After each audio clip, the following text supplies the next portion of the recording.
The basic and the big mistake made by the national leadership was that it could not conceive of a native nationalism which would march ahead under its own impetus, even if the Muslims were reluctant to participate in it or remained hostile to it.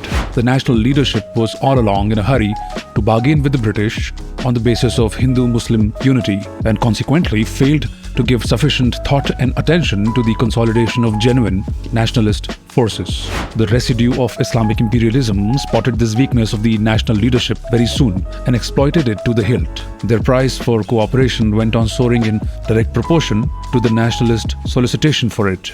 The national leadership went on compromising the basic principles of nationalism till it landed itself in the trap of the Khilafat agitation, and the violence that followed that agitation frightened the national leadership out of its wits. After that, the Muslim League had only to threaten dire consequences to make the national leadership shake in its skin and appease the Muslim minority at any cost. The national leadership could have avoided this calamitous course by going to the sources of Muslim separatism and by identifying the spearheads of this separatism as residues of Islamic imperialism rather than as leaders of a bona fide minority.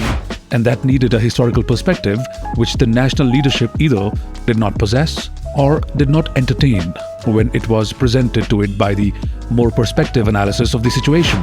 The need for a historical perspective is as great today as it was at that time because the same Muslim separatism is still rampant in the guise of new slogans, and the same residues of Islamic imperialism are rising again to stake their claims for unjust privileges and unequal power.